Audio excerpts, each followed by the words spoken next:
Alright, welcome to SouFLoTV again, everybody. It's your host with the most. So, I am one of those YouTubers that I like to say is please subscribe to my channel, and I used to say please let my commercials play out when you see them on my videos, because this is a way for me to get some revenues. Alright, somebody asked me, said, SouFLoTV, please do a video on what is going on with YouTube as far as big YouTubers are planning on closing down. I'm talking about people with like 1 million subscribers. They're planning on closing down because it's not worth it for them anymore and all these other things. So what I'm going to do today in this video for my SouFLoTV audience is I'm going to give you an insight of what it takes to run a successful YouTube channel, what it takes to build an audience, right? And also what it takes to actually get paid on YouTube by doing YouTube. Alright, so here we go. So I'm one of those YouTubers that I actually get a W-2.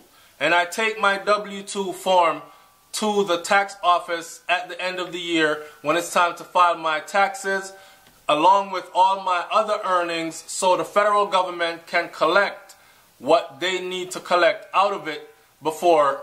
You understand what I'm saying? So every legal earning in the United States of America, you have to give Uncle Sam his cut. Plain and simple. So I pay my taxes. In other words then, SouFLoTV is a business name. Just like many other YouTube channels that you go to, they are businesses. They are business people, entrepreneurs that run their channel as a business, but you would never know it because we come on and we give you videos and we interact with you in a playful way or serious or whatever, but in a way that you can relate to. So it's not like you're watching TV and what they're saying on the television is scripted and they're under some big corporation, so they can only say certain things within a certain guideline, whereas us YouTubers building our audience, we have a more free range, That is done, right? Now what's going on is you might not see so many videos on or so many commercials on your favorite YouTubers' videos anymore because of certain things that are happening. Let me give you a good understanding, and then I'm going to say something about my audience, the people that come to my channel, and the Caribbean or say Jamaican people as far as the internet goes on a whole. More companies are pulling advertisement from YouTube over Google's inability to ensure ads won't appear next to hateful and offensive content. This was reported in the Wall Street Journal that YouTube videos centered around racist, homophobic, and anti-Semitic views are still scooping up ads from brands like Coca-Cola, Amazon, and Microsoft. This is even after reports last week exposed the issue and led to mass advertising boycotts in the UK and now in the US, prompting Google to promise companies that it would solve the issue and implement better tools and moderation practices. Following the Wall Street Journal's findings, PepsiCo, Walmart, Dish, Starbucks, and GM all pulled their advertising, joining a growing list of dozens of companies in Europe and the US since the Times of London first shined a spotlight on the problem. A majority of these companies are pulling advertising from YouTube and sites that use Google Ads Exchange technology. That means not only is Google's video arm taking a hit, but its broader network of web advertising is suffering too, as companies are under the assumption that Google is incapable of policing neither YouTube videos nor third-party websites with its current blend of user flagging, human moderation, and algorithmic detection.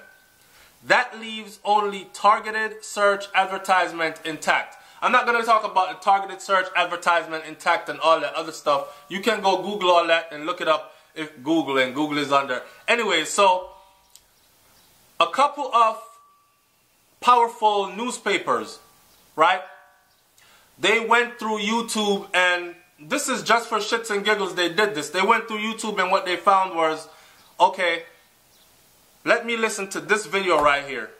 And talking specifically to my Jamaican audience, right, is a video where you have 1,000 people on there saying, yo, Batman for dead. Gunshot in a Batman head. Any boy with suck pussy, gunshot in them face and all this. And yeah, girl, me I gonna chop up your blood clot when me see you. Ray, Ray, Ray. They track those videos. They track the comment section, and they add up all the violence, and they're saying to themselves, okay, this is a very hostile environment. Over here, it's very racist, or it's very homophobic, or it's very anti-Semitic. It could be a channel where somebody was like, black people are the scum of the earth. All niggers need to be locked up or put in prison for life, or whatever it was over there.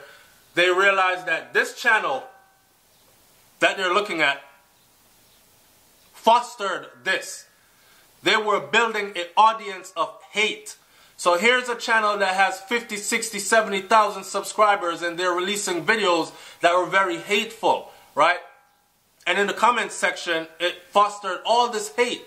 So they're saying, how can we get rid of this? Because now you have like 50, 60,000 people right here that this is no different from terrorist organizations building their cell organizations online and recruiting through YouTube videos and whatnot. It's the same thing. You're building a audience of violent people. SouFLoTV prides ourselves on that, on building an audience of intellects, on building an audience of people that know how to disagree, but disagree respectfully.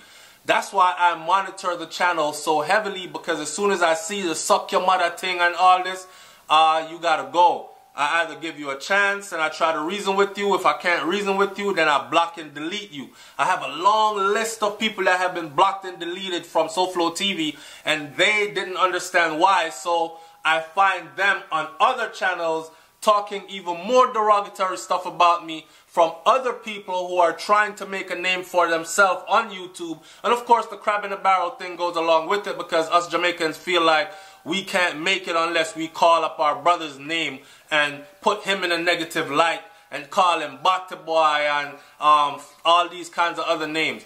What happened was, how that spoiled everything for everybody was these big sponsors. Like if you saw a Pepsi commercial on one of my videos, or you saw a Walmart commercial on one of my videos, or a Starbucks commercial on one of my videos, I was getting paid from that video, right? Being ran. Granted, it was a couple of cents per how many views, whatever. That's why I would say let the video play out. It only takes about 30 to 60 seconds, right? And I'm giving you a whole 12, 15 minute video. So let the video play out. I'm asking you for 12 seconds and a couple of cents to listen to me talk to you on a topic that you will enjoy or you can interact with for 15, 10 minutes. There it went. All these people started fostering these violent audiences. These newspapers like the Wall Street Journal and the Times of London, they made it a front page story. They accused Google of taking people's ads. So in the advertisement world, what would happen was Pepsi would come to Google and Pepsi would say, hey, here's my commercial, take it. Get it out there. Google would say to them, okay, give me $1 million and I will make sure that this commercial gets to 500 million people. Wow, that sounds good. Out of that 500 million people, 100 million of them are going to be buying your product. Okay, here's the money, run it. Google started throwing the ads out there on people's videos, not realizing that a lot of these people have violent content on their videos, in their comment section or in the video content itself, right? So the Times of London and the Wall Street Journal and these others who made the accusations and front page stories, they made it a point to call Google out.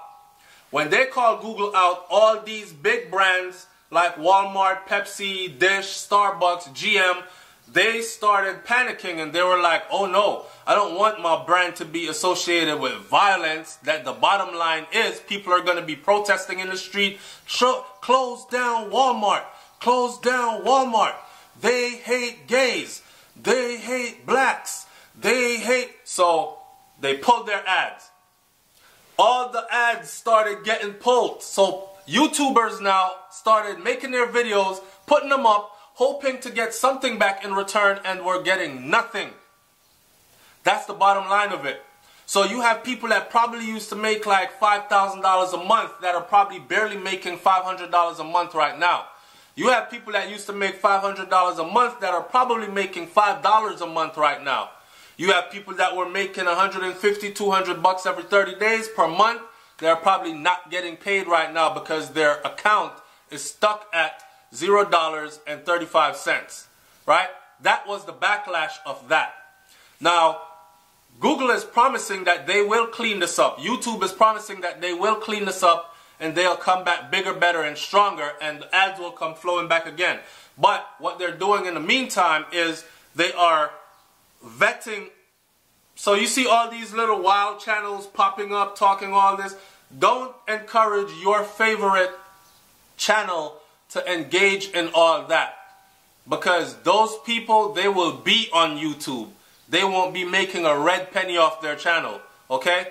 The others that stay on a more positive, upbeat path or find a way to deliver their content, they will be making something. And in all honesty, let me tell you this before I close this video out. In order to get the amount of subscribers I have to my channel now, I actually literally had to, because I have a full-time career, plus I'm a family man, right? And I have 2 wives, so I had to actually sacrifice my time between all these things, plus running this channel. Running this channel actually takes up more time than my 8-hour per day at the office job. Believe it or not. It's not just you pick up a camera, you point, you shoot, you say some stuff, and you get off and you get paid. That's not how it works. I had to post almost 400 or 500 videos before I actually saw a good check. No, that's a lie. I had to post about 150 videos, 200 videos before I actually saw a good check out of YouTube. And then it started growing and growing and growing, and the momentum picked up then, right? And then I had to study and learn the things that are allowed to be said in order for your videos to be monetized, in order for you to pick up some corporate sponsorship, in order for you to make a check that you can smile at when you see it. So, although I've never said how much I make or have made on YouTube, I'm telling you right now that everybody is being affected. That is the reason why I don't want the negativity on my channel, and that's because in certain topics, people are wondering, SouFlo, why don't you cover this topic? Because I know what the audience that comes with that topic brings. You see some people saying, yo, I'm going to stay away from the whole reggae dancehall thing because that crowd right there is a very ignorant crowd. I heard Bobsy say it before, but it is true. And it could really, really damage your brand and all the hard work that you... Shout out to Bobsy, by the way. One of the biggest and best out there. Most positive on everything else. Big up yourself, girl. It could really, really damage your brand. Okay? So, with that said, if you have any more questions, leave them in the comment section below. This video is already 14 minutes and counting, and I'm not going to keep it any longer. SouFLoTV, man, like, comment, share, subscribe. We say positivity over here. We say come together, learn together, grow together. One teach the other. One hand feed the other. One person uplift another. And them kind of things that we are dealing with. Progress we for 2017 and beyond. I'm out.